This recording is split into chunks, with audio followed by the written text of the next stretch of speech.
Good morning. आज अपन जो कल अपने चर्चा पॉपुलेशन डिस्ट्रीब्यूशन पर करी, उसी विषय को आगे बढ़ाते हुए जो फिजिकल फैक्टर्स है उनके बारे में आज अपन चर्चा करेंगे। देखिए, जो जनसंख्या का वितरण या असमान घनत्व पाया जाता है, चाहे वो अपन ग्लोबल लेवल की बात करें, विश्व स्तर की बात करें, चाहे किसी देश की बात करें या किसी राज्य या प्रदेश की बात करें, जो जनसंख्या के डिस्ट्रीब्यूशन में जो इतनी डिस्पैरिटी पाई जाती है, इतनी विषमता पाई जाती है, इस विषमता के पीछे बहुत सारे कारक या शक्तियां काम करती है। तो उन शक्तियों में सबसे जो ब्रॉड जो कारण है, सबसे जो मुख्य कारण है, वो अपने फिजिकल फैक्टर्स या फिजिकल कॉजेज मैंने आप लोगों को बताया। और भौतिक कारकों में कल अपन ने दो कारक जो जनसंख्या के वितरण या असमान घनत्व को प्रभावित करते हैं उनके बारे में चर्चा करी थी। आज पुनः अपन जो बाकी के जो भौतिक कारक है जो जनसंख्या के वितरण को बहुत बड़े स्तर पर प्रभावित करते हैं उनकी चर्चा करेंगे। तो अपना जो टॉपिक है वो है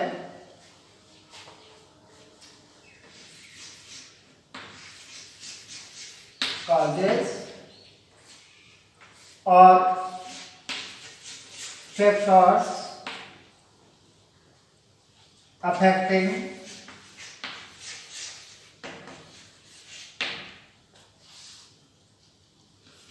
पॉपुलेशन डिस्ट्रीब्यूशन।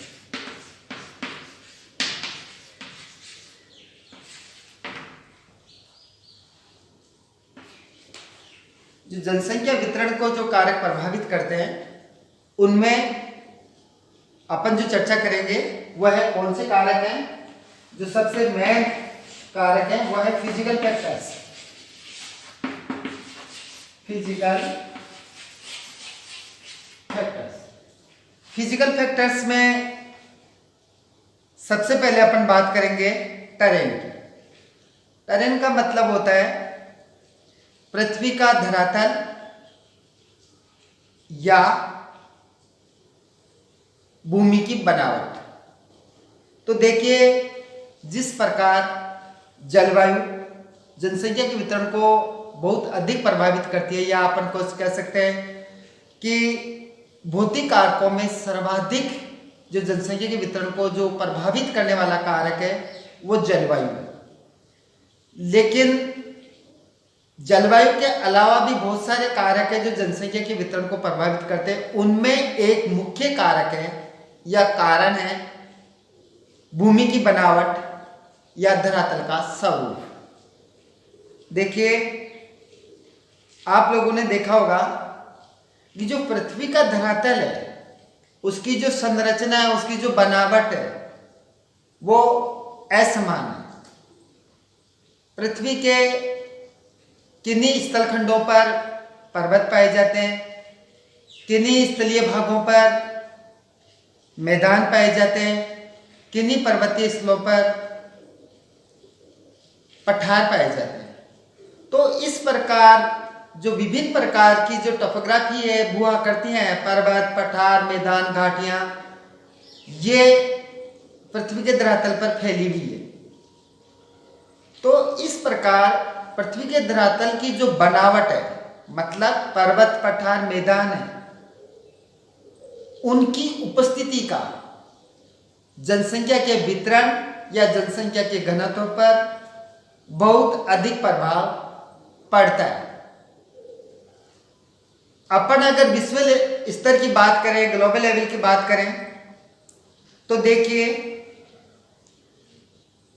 अपने जो महाजनसमूह है, एग्लोमरेशन है वर्ल्ड के, चाहे वो भारत बांग्लादेश का हो, चाहे वो चाइना जापान का हो, मतलब एशियन एग्लोमरेशन, यूरोपियन एग्लोमरेशन और अफ्रीकन एग्लोमरेशन, या फिर अपन मान लो संयुक्त राज्य अमेरिका या अमेरिकन एग्लोमरेशन की बात करें, तो विश्व की जो सबसे ज्यादा सघन बसे हुए जो क्षेत्र हैं वो सारे के सारे मैदानी भागों में। देखिए यूएसए में जो मिशिगन का मैदान है या घाटी क्षेत्र है, चाहे वो चाइना का हांगो का मैदान हो, यांगटिसिकियांग का मैदान हो, सिकियांग का मैदान हो, चाहे भारत का गंगा ब्रह्मपुत्र का मैदान हो, तो देखिए चाहे नील नदी का हो, तो जितने भी मैदानी प्रदेश है विश्व में वो सर्वाधिक घने बसे हुए हैं। जबकि पर्वतीय और पठारी प्रदेशों में, चाहे वो किसी भी महाद्वीप का हो, जनसंख्या का घनत्व मैदानी प्रदेशों की तुलना में बहुत कम पाया जाता है। उदाहरण के लिए देखिए, चाहे अमेरिका का, उत्तरी अमेरिका का रॉकीज पर्वत हो, चाहे दक्षिणी अमेरिका का एंडीज पर्वत हो, चाहे जो है यूरोप का और यूरेशिया क्षेत्र का यूराल पर्वत हो, आल्प्स पर्वत हो, चाहे वो भारत का हिमालय पर्वत हो, चाहे अफ्रीका का एटलस पर्वत हो, जितने भी पर्वतीय क्षेत्र हैं या पहाड़ी प्रदेश है वहां पर जनसंख्या बहुत कम निवास करती है। इसी प्रकार जो डेजर्ट एरिया वहां पर भी जनसंख्या बहुत कम निवास करती है। जो पठारी प्रदेश है ये मॉडरेट पॉपुलेटेड एरिया होते हैं। यहाँ पर जो जनसंख्या का जो घनत्व होता है वो मध्यम स्तर का होता है। न तो यहाँ पर मैदानों जितनी पॉपुलेशन रहती है, न ही इतनी कम रहती है, क्योंकि ये मॉडरेट सुटेबल है, मध्यम प्रकार की यहाँ पर जनसंख्या रहती है। चाहे वो किसी भी प्रदेश का पठार हो, चाहे जैसे अपन भारत की बात करें, भारत का प्रायद्वीपीय पठार हो, या दूसरे जो पठारी प्रदेश है उनकी बात करें, तो यहाँ पर जनसंख्या न तो बहुत अधिक रहती है और न ही बहुत कम रहती है, बल्कि मध्यम प्रकार का यहाँ पर जनसंख्या घनत्व पाया जाता है। अब देखिए अपन जो पृथ्वी का धरातल है वो जनसंख्या के वितरण को किस प्रकार प्रभावित करता है, इसका अगर अपन भारतीय संदर्भ में अध्ययन करें या भारतीय संदर्भ में इसकी अपन चर्चा करें, तो देखिए आप एक अपन मानचित्र के थ्रू अपन इसको समझने का प्रयास करेंगे।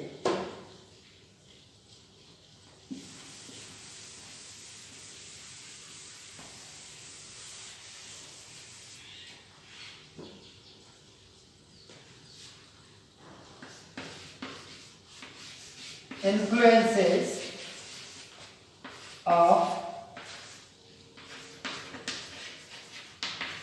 terrain on population density or distribution. Influences of terrain on population density और डिस्ट्रीब्यूशन। जनसंख्या के वितरण या घनत्व पर पृथ्वी के धरातल का प्रभाव, ये अपने मानचित्र का हेडिंग रहेगा।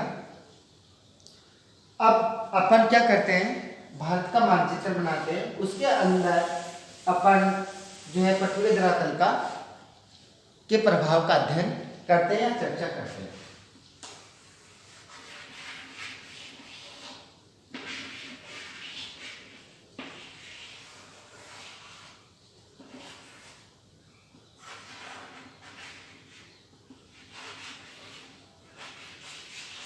देखिए आप लोगों को पता है कि उत्तरी भारत का विशाल मैदान कहाँ फैला हुआ।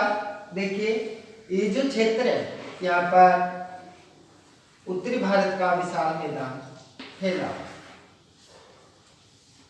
इसके अलावा पश्चिमी घाट के ऊपर पश्चिम तटीय मैदान, पूर्वी घाट पर पूर्वी तटीय मैदान। तो ये जो क्षेत्र है, ये क्षेत्र और ये पूरा का पूरा, जिसमें उत्तराखंड का निचला वाला भाग आ गया, उत्तर प्रदेश, विशेष तौर पर बिहार, पश्चिम बंगाल और ये तटीय क्षेत्र तमिलनाडु, केरल, ये जो एरिया है, ये एरिया कौन सा क्षेत्र है? ये मैदानी प्रदेश है भारत का। भारत में ये जो मैदानी प्रदेश है, इसी क्षेत्र के अंदर भारत की सबसे ज्यादा जनसंख्या निवास करती है। उदाहरण के लिए देखिए आप लोग बिहार के अंदर कितनी पॉपुलेशन निवास करती है? पर स्क्वायर किलोमीटर कितनी जनसंख्या निवास करती है? 1102 1102 व्यक्ति पर स्क्वायर किलोमीटर निवास करते हैं। तो भारत में एक ये आपके कॉम्पिटिटिव और यूनिवर्सिटी एग्जाम का क्वेश्चन भी बनता है कि भारत में सर्वाधिक जनसंख्या घनत्व कहाँ पाया जाता है? तो वो बिहार में। वैसे केंद्र शासित प्रदेश की अपन बात करें तो दिल्ली में पाया जाता है, जहां पर 11,000 व्यक्तियों से भी मतलब 11,000 पर्सन्स पर स्क्वायर किलोमीटर निवास करते हैं। लेकिन अगर अपन राज्य की बात करें, पूर्ण राज्य की बात करें, तो बिहार में राजस्थान का भारत का सर्वाधिक जनसंख्या घनत्व पाया जाता है, और ये पाया जाता है 1102 व्यक्ति पर स्क्वायर किलोमीटर। इसी प्रकार जो है पश्चिम बंगाल के अंदर भी पश्चिम बंगाल जनसंख्या घनत्व की दृष्टि से भारत का या अपने देश का दूसरा सबसे बड़ा राज्य या सर्वाधिक जनसंख्या घनत्व वाला दूसरा राज्य है, वह है वेस्ट बंगाल।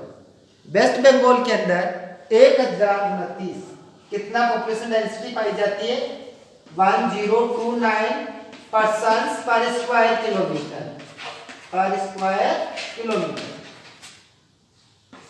कहां पर? पश्चिम बंगाल में। तो देखिए आप लोग, ये भारत का सर्वाधिक जनसंख्या घनत्व वाले राज्य भारत के मैदानी प्रदेशों में ही बसे हुए हैं। जबकि देखिए भारत के सबसे कम जनसंख्या घनत्व वाले राज्य कौन से हैं? मैंने आप लोगों को पहले ही बताया कि मोस्ट सुटेबल जो एरिया होता है जनसंख्या निवास के लिए, वो मैदानी प्रदेश होते हैं। मैदानी प्रदेश इसलिए होते हैं क्योंकि मनुष्य की जो सबसे प्राइमरी जो नीड्स है, जो रिक्वायरमेंट है, वो भोजन है। और भोजन लगभग पूर्णतया किस पर डिपेंड करता है? सॉइल पर, मिट्टी पर। इसलिए यहाँ पर जो मिट्टी पाई जाती है मैदानी प्रदेश में, वो जलोढ़ मृदा या एलुवियल सॉइल पाई जाती है। एलुवियल सॉइल मोस्ट फर्टाइल या बहुत उपजाऊ होती है, इसलिए यहाँ पर कृषि उत्पादन बहुत उच्च स्तर का होता है, और जिसके कारण जो है अधिकतम लोगों का भरण पोषण संभव हो पाता है। तो देखिए मैदानी प्रदेशों के अंदर जो है कृषि आराम से होती है, उत्पादन और उत्पादकता हाई होती है, इसलिए यहाँ पर सर्वाधिक जनसंख्या निवास करती है। हालांकि इसके अलावा भी जो है बहुत सारे एडवांटेज है, बहुत सारे मेरिट्स हैं प्लेन रीजन के, क्योंकि यहाँ पर जो है ट्रांसपोर्टेशन या ट्रांसपोर्ट मीन्स जो परिवहन के साधन है, उनका आसानी से विकास होता है, उनकी कॉस्ट लागत कम आती है। उसके कारण जो सेकेंडरी और टर्सरी जो एक्टिविटीज़ है, क्रियाएं हैं मानव की, जो प्राथमिक द्वितीयक और तृतीयक क्रियाएं हैं, उनका विकास भी आसानी से होता है, इंडस्ट्रियलाइजेशन वगैरह, इसलिए भी जनसंख्या ज़्यादा निवास करती है। लेकिन मुख्य कारण जो है वो है मैदानी प्रदेशों की उपजाऊ मृदा पाया जाना, और वो मृदा होती है जलोढ़ या एलुवियल सॉइल, क्योंकि ये नदी क्षेत्र है और नदियों के द्वारा यहाँ पर डिपोजिशन होता है, और हर साल नवीन कांप या जलोढ़ मृदा का यहाँ जमाव होता रहता है, इसलिए यहाँ की जो मृदा है वो बहुत उपजाऊ पाई जाती है। देखिए मॉडरेट एरिया, अब आप देखिए यहाँ पर मॉडरेट एरिया कौन सा है? पठारी प्रदेश, जहाँ पर जनसंख्या घनत्व मध्यम प्रकार का पाया जाता है, मतलब मैदानों से कम पाया जाता है, लेकिन पर्वतीय या पहाड़ी क्षेत्रों से ज्यादा पाया जाता है। तो भारत के संदर्भ में अपन अगर चर्चा करें तो देखिए भारत के अंदर जो ये मध्य भारत है, जिसको प्रायद्वीपीय पठार या पेनिनसुलर प्लेटू कहते हैं, ये कहाँ स्थित है? इस जगह, इसको ऊपर वाले भाग को, जो प्रायद्वीपीय पठार, इसके ऊपर वाले भाग को क्या किस नाम से जानते हैं अपन? दक्कन ट्रैक्ट के नाम से जानते हैं। यहाँ पर कौन सी सॉइल पाई जाती है इस एरिया के अंदर? इस एरिया के अंदर पाई जाती है ब्लैक सॉइल। कौन सी सॉइल पाई जाती है? ब्लैक सॉइल, काली मृदा। काली मृदा वाला क्षेत्र है ये, क्योंकि मैदानी प्रदेशों जितना समतल नहीं होता है, इस कारण मैदानी जितनी जनसंख्या तो नहीं पाई जाती यहाँ पर, लेकिन फिर भी पहाड़ी और पर्वतीय क्षेत्रों की तुलना में यहाँ पर जनसंख्या ज्यादा पाई जाती है। इसलिए आप लोग देखिए यहाँ पर जो जनसंख्या का घनत्व है वो मध्यम प्रकार का पाया जाता है, चाहे वो जैसे कर्नाटका है, महाराष्ट्र है, या दक्षिणी जो है दक्षिणी पूर्वी राजस्थान का पार्ट है, या दक्षिणी मध्य प्रदेश का पार्ट है।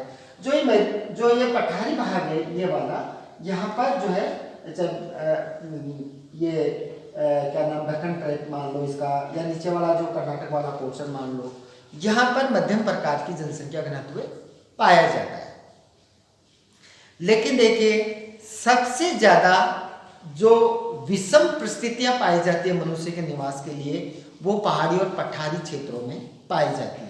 अब आप देखिए भारत के अंदर पहाड़ी और पठारी क्षेत्र मुख्यतः कहाँ पर है, तो आप अपना अध्ययन करेंगे अगर इसको मानचित्र पर देखें तो ये जो एरिया है यहाँ पर आप लोगों को पता है हिमालय पर्वत फैला हुआ है, और ये विशेष तौर पर जो ये नॉर्थ ईस्ट स्टेट्स हैं, चाहे वो असम हो, अरुणाचल प्रदेश हो, चाहे मिजोरम हो, मणिपुर हो, ये सारे के सारे पहाड़ी प्रदेश हैं। इन पहाड़ी प्रदेशों के अंदर देखिए जनसंख्या का जो घनत्व है वो बहुत कम पाया जाता है। और यहाँ तक कि अगर अपन सेंसस 2011 की बात करें, 2011 की जनगणना की बात करें, तो भारत का सबसे कम जनसंख्या घनत्व वाला राज्य भी पहाड़ी प्रदेश ही है या पर्वतीय प्रदेश ही है। कौन सा प्रदेश है वो जहां पर सर्वाधिक कम जनसंख्या घनत्व पाई जाती है भारत में? वो है अरुणाचल प्रदेश। कौन सा प्रदेश, कौन सा स्टेट? अरुणाचल प्रदेश। यहाँ पर अरुणाचल प्रदेश स्थित आप लोगों को पता है, अरुणाचल प्रदेश या अरुणाचल स्टेट। अरुणाचल स्टेट के अंदर, राज्य के अंदर भारत की सबसे कम जनसंख्या घनत्व पाया जाता है, और यहाँ पर मात्र 17% मतलब 17 व्यक्ति पर स्क्वायर किलोमीटर ही पाए जाते हैं। ये कि आपके कॉम्पिटिटिव एग्जाम के पर्पज से भी बहुत अच्छा क्वेश्चन है कि भारत में सबसे कम जनसंख्या घनत्व वाला राज्य कौन सा है, तो वह है अरुणाचल प्रदेश।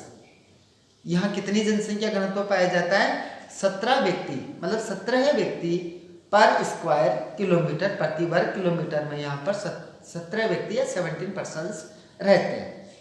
ठीक है, क्यों पाई जाती है? अगर अपन ज्योग्राफिकल एंगल से सोचें तो यहाँ पर सबसे कम जनघनत्व क्यों पाया जाता है? हालांकि जनसंख्या के वितरण को बहुत सारे कारक प्रभावित करते हैं, आप लोगों को पता है, physical, political, economic, cultural, social, लेकिन यहाँ का जो मुख्य जो कारक है वो फिजिकल फैक्टर्स हैं। और फिजिकल फैक्टर्स में अपन बताएंगे कि ये पहाड़ी प्रदेश है, पर्वतीय प्रदेश है, इसलिए जो है यहाँ पर जनसंख्या घनत्व बहुत कम पाया जाता है। इसी प्रकार आप देखिए अगर राजस्थान की बात करें तो अरावली जो प्रदेश है, आप लोगों को पता है अरावली पर्वतमाला यहाँ पर फैली हुई है।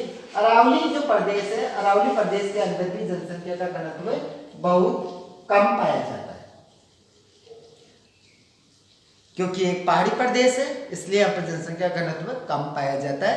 और राजस्थान का आप देखिए जो मोस्ट पॉपुलेटेड एरिया है वो ईस्टर्न राजस्थान है। ईस्टर्न राजस्थान का मतलब जैसे मान लो यहाँ पर जयपुर है, भरतपुर है, धौलपुर है, दौसा है, ये पूर्वी राजस्थान के अंदर सम्मिलित किए जाते हैं इन जिलों को।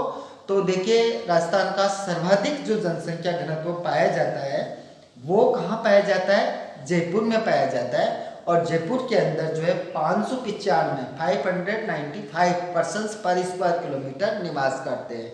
तो जनसंख्या घनत्व की दृष्टि से जो है राजस्थान में भी मैदानी प्रदेशों के जो जिले हैं वो ही सर्वाधिक बसे हुए हैं, चाहे वो जयपुर हो, चाहे भरतपुर हो, चाहे दौसा हो, चाहे वो धौलपुर हो। वहीं जनसंख्या सर्वाधिक पाई जाती है। जबकि देखिए सबसे कम जनसंख्या का जो घनत्व पाया जाता है वो राजस्थान में भी कहाँ पाया जाता है, मरुस्थली प्रदेश में। पहाड़ी प्रदेश तो है ही है, लेकिन मरुस्थली प्रदेश भी जो है बहुत ही प्रतिकूल होते हैं मानव निवास के लिए, इसलिए राजस्थान में सबसे कम जनसंख्या घनत्व थार के मरुस्थल में अपन कह सकते हैं। थार के मरुस्थल में भी कौन सी जिले में सबसे कम जनसंख्या घनत्व पाया जाता है, जैसलमेर में। जैसलमेर में मात्र 17 मतलब 17% पर स्क्वायर किलोमीटर ही निवास करते हैं। तो देखिए एक सिमिलरिटी बनी है कि अरुणाचल प्रदेश भारत में और राजस्थान में जैसलमेर,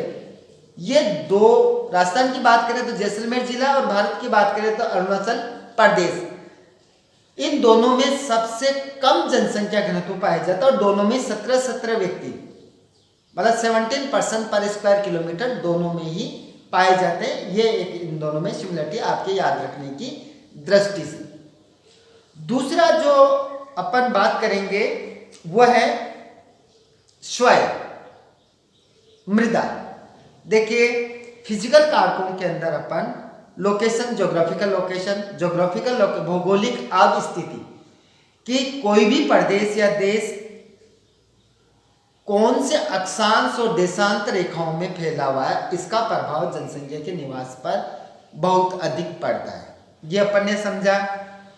दूसरा अपन ने जो सर्वाधिक प्रभावित करता है जनसंख्या घनत्व को, वो कारक है जलवायु। जलवायु के बारे में अपन ने कल पढ़ा कि किस प्रकार तापमान और वर्षा जनसंख्या के वितरण या घनत्व को प्रभावित करते हैं। तो जैसे अपन भारत का अगर बात करें जनसंख्या वितरण मानचित्र का, तो क्लियरली एक पिक्चर अपने सामने आती है कि भारत में जनसंख्या का घनत्व वर्षा के वितरण के मानचित्र को का अनुसरण करता है। मतलब वर्षा के मानचित्र का जनसंख्या मानचित्र अनुसरण करता है। मतलब ये हुआ कि जैसे जैसे वर्षा की मात्रा बढ़ती है जनसंख्या घनत्व बढ़ता जाता है, और जैसे जैसे वर्षा की मात्रा भारत में कम होती है जनसंख्या घनत्व भी कम होता जाता है। तो रेनफॉल को फॉलो करता है पॉपुलेशन डिस्ट्रीब्यूशन भारत में विशेष तौर पर। तो अपने जो है भौगोलिक अवस्थिति, दूसरा जो अपन ने अध्ययन किया वो किया जलवायु का, और तीसरा अपन अध्ययन कर रहे थे वो कर रहे थे अपन टोपोग्राफी का, ट्रेन का, पृथ्वी की धरातल की बनावट का। इसी प्रकार फोर्थ जो फिजिकल फैक्टर है या कारण है जनसंख्या वितरण या घनत्व को प्रभावित करने वाला, वो है मृदा। आप लोग देखिए मृदा जो सबसे ज्यादा उपजाऊ है उन क्षेत्रों में जनसंख्या घनत्व ज्यादा पाया जाता है, और जिन क्षेत्रों की मृदा कम उपजाऊ है या अनउपजाऊ है या लवणीय है, चाहे वो एसिडिक है चाहे सैलाइन है, तो उन क्षेत्रों के अंदर जनसंख्या घनत्व कम पाया जाता है।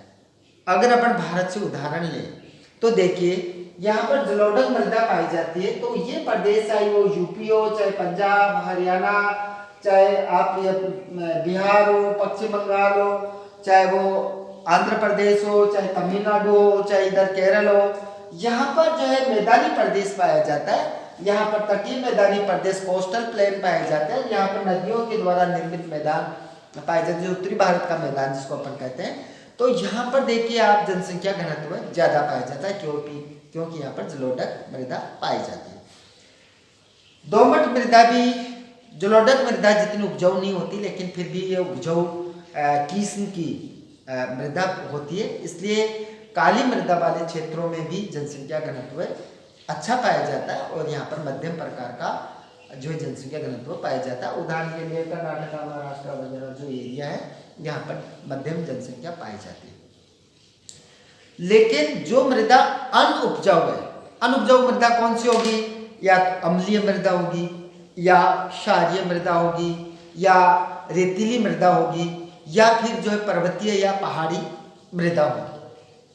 पहाड़ी या पर्वतीय मृदा सबसे कम उपजाऊ होती है, क्योंकि एक तो वो उसकी लेयर्स बहुत पतली होती है, दूसरी बात कहीं कहीं सॉइल मिलती ही नहीं है। पहाड़ी भागों में जहाँ स्टीप स्लोप्स होता है, तीव्र ढाल होता है, वहाँ पर दूसरी बात, उसमें जो है ह्यूमस वगैरह है उसकी मात्रा कम पाई जाती है रेतीली मृदा वगैरह में।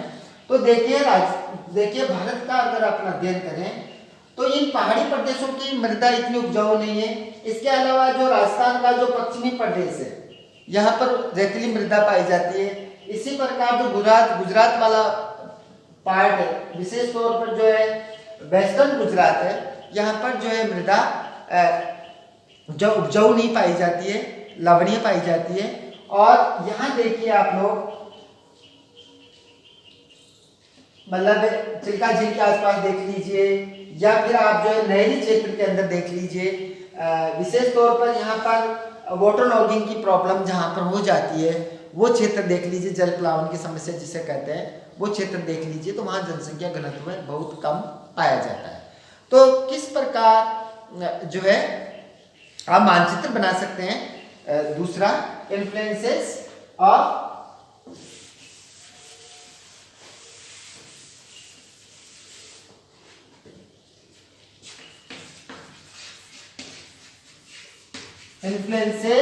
ऑफ सॉइल और पॉपुलेशन डिस्ट्रीब्यूशन और डायवर्सिटी, मतलब जनसंख्या के वितरण पर मृदा का प्रभाव।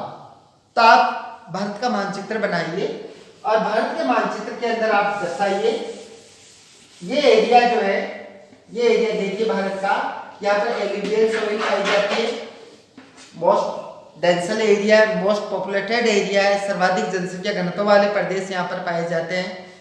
इसी प्रकार कोस्टल जो प्लेन है, तटीय मैदानी प्रदेश है, ये भी जनसंख्या घनत्व की दृष्टि से जो है ज्यादा जनसंख्या घनत्व वाले प्रदेश हैं ये। इसी प्रकार जहाँ पर ब्लैक सॉइल पाई जाती है, यहाँ पर जो है मध्यम प्रकार का जनसंख्या घनत्व पाया जाता है, ये एरिया प्रायद्वीपीय पठारी प्रदेश। इसके अलावा जहाँ पर यहाँ पर सैंडी सॉइल पाई जाती है, यहाँ पर जो है हिली सॉइल पाई जाती है, यहाँ पर मान लो जो है सलाइन और एल्कलाइन सॉइल पाई जाती है, तो वहाँ पर अम्लीय मृदा, क्षारीय मृदा, रेतीली मृदा जहाँ पाई जाती है या पहाड़ी मृदा जहाँ पाई जाती है वहाँ पर जनसंख्या घनत्व कम पाया जाता है, क्योंकि वो कम उपजाऊ मृदा होती है। इसलिए वहाँ पर जो कृषि उत्पादन जो है अच्छा नहीं होता। कृषि उत्पादन नहीं होने के कारण जो है लोगों के भरण पोषण की क्षमता उस प्रदेश में नहीं होती, और दूसरी जो क्रियाएं हैं, चाहे वो औद्योगिक विकास हो या अन्य क्रियाएं हो, वो क्रियाएं भी नहीं हो पाती, उन क्रियाओं का विकास नहीं हो पाता। जैसे मान लो ट्रांसपोर्टेशन है, इंडस्ट्रियलाइजेशन है या अन्य सेवाएं, उनका विकास नहीं हो पाता है, इसलिए वहाँ पर जनसंख्या कम निवास करती है। जबकि जलोढ़क मृदा जो बहुत उपजाऊ मृदा पाई जाती है, काली मृदा वो भी उपजाऊ मृदा है, उन क्षेत्रों में जहाँ पर जलोढ़क और काली मृदा पाई जाती है वहाँ पर जनसंख्या घनत्व जो है तुलनात्मक रूप से बहुत अधिक पाया जाता है। तो आज बस इतना ही। निश्चित रूप से आप लोगों के जो है भौतिक कारक या कारण जो जनसंख्या के वितरण या असमान घनत्व को प्रभावित करते हैं आपको समझ में आए होंगे।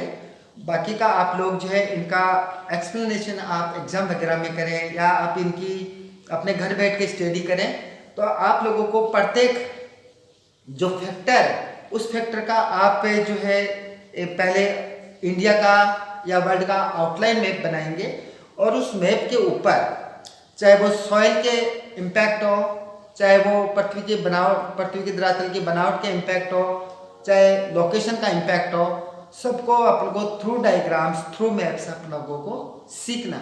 तो थैंक यू सो मच।